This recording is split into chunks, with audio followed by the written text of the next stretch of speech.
Welcome back to Nerdy Show's coverage of Nerdapalooza. Nerdy Show's bringing this to you, and of course, you at home, you just saw Bethlehem. Let me tell you, the camera does not do Bethlehem justice to the vibe in that room. Foam battle swords, inflatable D&D dice, the dice, of course, choosing the fate of the set list, and you guys at least heard the Bethlehem sword commercial, which I didn't see coming a million miles away. And, of course, the severed head of the dragon Chester. I don't know if Chester deserved that fate. You guys saw the set. Let us know at NerdyShowLive.com in the chat room. Anyways, my name is Marc with a C. Happy to be here with you while your common hosts, they've gone away to rest their throats. I'd like to rest my throat too, but not as much as I want to talk to you. We've got great stuff coming up in just a moment from Green Jelly, who's on the stage to my left. Maybe you're right. I don't know how mirror things work. But they're over there sound checking. And Green Jelly, if you're already a fan, you're certainly familiar with this story. But if you've never heard of them, let me give you a little history lesson. Mid-90s, a band named Green Jello had a hit with a claymation video for a single called The Three Little Pigs. Some people thought it was the most annoying thing they'd ever heard. And other people went, that is the sound for me. Either way, it's endless amounts of fun. It's kind of like a lo-fi guar. Well, all of a sudden, the Jello folks said, you know, we're not crazy about you using that name, especially with songs like, how would I say this on camera, Electric Harley House of Love and The Misadventures of Expletive Man. Well, they had even produced a long-form home video. I think it was partially filmed on the E Studios soundstage, and I mean long-form video. Tons of costumes and liquids and things splashing all over the place. Rather offensive material, and they pretty much couldn't do anything with it. They had to change the name to Green Jelly, take off the O, replace it with a Y. And then, of course, members of Green Jelly have gone on to be in, well, there's some members in a band you might have heard of named Tool. And I think Tool's this close to taking off, of course. And also, I believe one of the members of Green Jelly is now one of the high-ups in IBM. Now, mind you, I could be totally wrong. I could be getting trolled on Wikipedia because that's what I read in preparation for this bit. But, you know, I grew up, well, I'm still growing up. But growing up, I had the Serial Killer album, and, you know, do we have Green Jelly fans tuned in, excited to see the triumphant return of these 90s wonderkins? Let us know in the chat room at NerdyShowLive.com. Also, after the Green Jelly set, it looks like we're going to have an interview with Mega Ran, none other than Random himself. He'll be here behind these bright lights talking to you at home.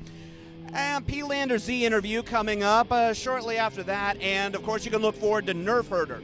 Now, I've heard an interesting thing about Nerf Herder. Apparently, one of the, I don't know if they're a pickup guitarist or if they're a full member now, but there's a gentleman in the lineup named Linus of Hollywood. Linus of Hollywood was in a pop band in the late 90s called Size 14. Size 14 did songs that had seemingly joking subject matter like Claire Danes' poster, Let's Rob a Bank, I Touched Her Ass, Rollin' in the 510. And they made one really great power pop album, but this power pop album leaned into glam metal territory when it wasn't cool to do it. And no one could really tell if they were being ironic or not. But for sure, nobody that heard the Size 14 record ever forgot it. Those are some really memorable songs, and you're in front of the information box. Look up the Size 14 thing. Great album, lots of fun, and Nerf Herder, of course, their nerdy credentials cannot be messed with. You know, work with Buffy the Vampire Slayer. They've even done tracks about Jonathan Richman. I'm a huge Jonathan Richman fan, and I write songs. I've never even thought, hey, should I write a song about Jonathan Richman? They're nerdy about nerdy artists and their songs. It's so meta, I don't know if the internet can handle it. Anyways, standing over to my my left, off camera, you don't know he's there, but Colin's still here. He's just giving the old tickle box a rest. He can come on camera if he'd like. Hey, there he is. Looking like a prize fighter. Well, I'm actually sporting. I had to go and purchase the returner shirt because, and this is actually the only shirt that I purchased at Nerdapalooza. I haven't even purchased a Nerdapalooza shirt that you're sporting. This is an 09. This is an OG, almost OG shirt, as OG as it gets. Well, I mean, like you know, they're doing a merchandise sale where if you spend $15, you get like all 6 years of Nerdapalooza shirts. I didn't know about this. Yeah. I have money burning a hole in my pocket. Yeah. In the chat room, do you folks need me to pick something up? Let us know. Yeah, and $10 for a hoodie. A zip hoodie. Well, that's about the appropriate amount, I think, to pay for the amount of time you'd wear it in Orlando, Florida. That's true. I would wear it more being from Nashville. I'd probably wear that more, but they wouldn't have any idea what Nerdapalooza is. Speaking of the returners, I actually was watching them with you at home yes. on the live feed. Or on the chat. And look, it sounded amazing, but I was just hearing the straight soundboard feed. How much more amazing was it here? I mean, really, set that stage for me. Oh, man, it was an amazing show. I mean, the energy of that small group of people who were tired and had either had no sleep or little to no sleep, it was quite an experience to be able to be energized by the music in a way that it was quite an experience that I will not forget, and that's why I bought the shirt, so that I won't forget the experience, and I'll love and cherish it forever. But they definitely need to be later in the set list. They're that good. I'll agree with that. I wanted them to be later in the set list after I was watching them so that I could be in the same room and watch them. So I saw the same show you did at home. And who have been your highlights today? Because we haven't talked about this. There's no pre-production for this segment. No, that's true. The highlights for today was definitely the returners. I really enjoyed Samus. She was great. I did not expect her. I didn't know anything about her. She's an amazing rap artist who is she is currently working on her PhD and starting to get into the rap scene, and she's thinking about transitioning from her previous career of becoming a doctor to becoming a nerd rap artist, and so that's terrifying. So she's kind of pulling a Mega Ran on us, right? She is, and she's and an Adam Warrock, like Adam Warrock, who left being a successful lawyer to become a nerd rapper. They're doing this kind of stuff, and so we actually asked if she wanted to do. All three of those should do a collaboration of leaving their other professions to become nerd rappers. But no, she was an amazing. She's amazing. She was amazing, and she was so excited that we were recording this, and which you can see all of these shows are recorded, and we're going to be uploading them to our YouTube channel.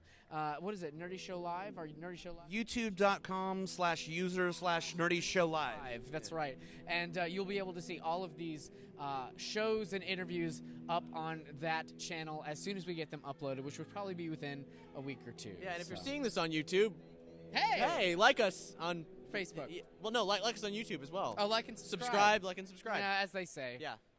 Rate and review us on We iTunes. gotta get to the center. Okay. There we go. Then now we're good. All right, now we're going to do a little bit of barbershop tritet. Wait, I've never done that ever. Don't go low, or go higher than that, because otherwise it goes raga, and you don't want to go raga. Okay. Well, I'm not sure I can do much with my voice at all after this weekend. You are a machine. Now you are a machine as well, but the it's a amount, bigger machine. the amount of speaking that Cat Blackard has done. You are a more durable machine. Oh, thank you. You're more durable. You guys, Marc, I saw you in Bethlehem. Did you guys talk about Bethlehem already? Yeah. We did talk a little bit about Bethlehem, and I saw you bopping around, bouncing the D20 inflatable around. Yes. That thing Yes. broke.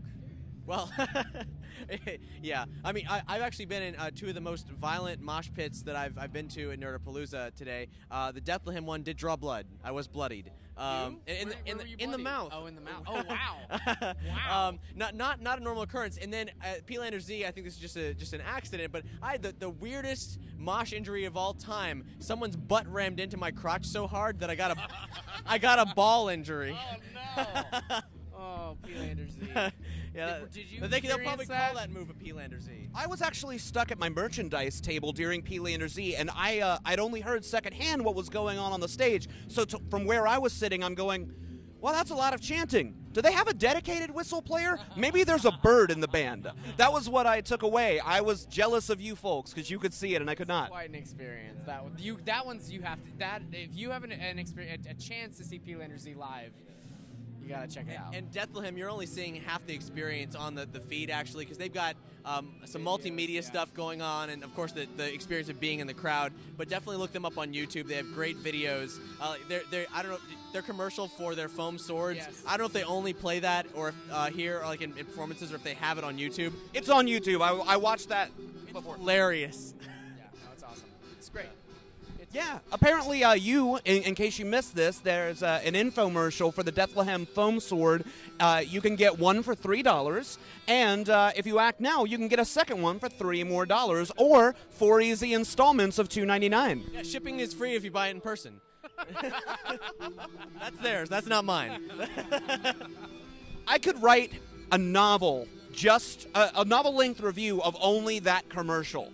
I mean, the band was great. The guitar solos ripped my face off. Who has ever thought about putting up XP points for a solo, you know? Look what I've unlocked.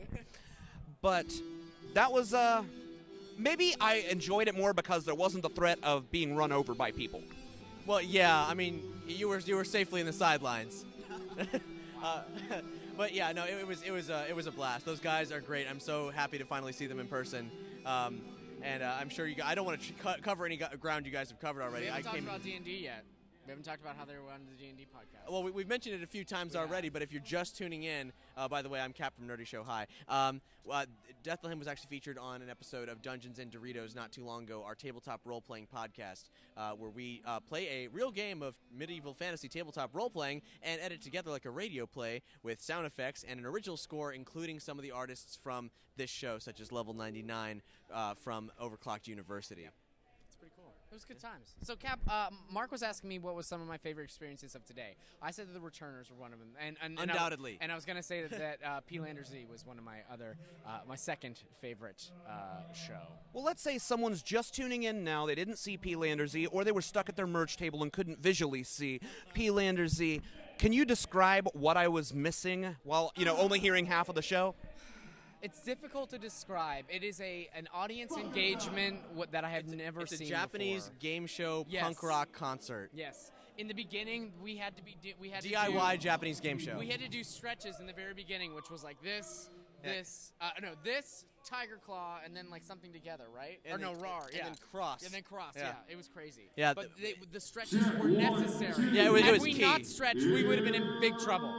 It sounds like Cooney's Wheel of Fish presented by Cuckoo Kangaroo. I think that, that guy, he had... P-Lander Yellow? Yeah, He is. P-Lander Yellow. I had that same thought when I was out there. I was like, this guy is just like Cooney from UHF. Yep. He is crazy, except he's got, a big yellow beard. Well, yeah, I don't... Maybe we can write it in some fan fiction. Do you do fan fiction? Write some UHF P-Lander Z crossover fiction. Slash fic. No. Come on, not everyone in the Nerdy Show fan base, not everyone out there has their Slash goggles on, Colin. I'm just saying, slash fic is just a word. It's just a word. Yeah. Speaking of fan fiction, we're actually hopefully we'll be releasing this sooner than later. It's a long boiling project for Nerdy Show, but we're working on a fan requested fan fiction. Weekend at Bernie's 3, Night of the Living Bernie. Of course, it's based on the two classic films. Of dubious comedic quality. But we've made sure that the initial the initial couple chapters are very true to the continuity of Bernie, but go in a wildly different direction. I don't really want to spoil anything, but there is an episode of Nerdy Show Book Club where we do read the first chapter, but it's I've been told it's time to go, but not to go to that. We were just given the finger to go. Oh, we're just getting another Proto Man trolling, and go, yeah. We're gonna have some famous folk actually joining us for that project, Yes. Including one of the writers for Adult Swim, who did the recent one of the co-creators of Stroker and Hoop, and did. Also co-creator for the recent Your Pretty Face is Going to Hell. I don't know if everybody caught that show when it was on. Hopefully it'll get renewed for another season. Amazing. It's like a live-action Aqua Teen. So, do you mind if I tell a quick story about something that I'd heard secondhand, but from the most reliable source of the best troll ever last night? Go. Okay, so after the show, apparently a couple of the Johns from They Might Be Giants came out to actually sign a couple ticket stubs, a couple autographs. And he has a security gentleman right next to him, and whoever was running security or sort of crowd interference, his name's Lewis. And, sorry, I've only heard this story 20 minutes ago. Well, John's signing ticket stubs. And the security gentleman hears on his walkie, Lewis, we need you back here. I think we might have to go see Green Jelly. I may have to tell this story another time. Oh, you left us on a cliffhanger. Next break, we'll find We out. need you, and then what's going to happen? Everybody, Green Jelly. Bye! Green Jelly's on. Thanks for tuning in. Thanks for watching. Be sure to check out the rest of our live stream from Nerdapalooza 2013 for more awesome performances and artist interviews. And if you like what you saw, click like and subscribe to Nerdy Show's channel. Also, be sure to check out all of our podcast programming over at nerdyshow.com. From comics and video games to science and technology, if it's geeky, we've got you covered.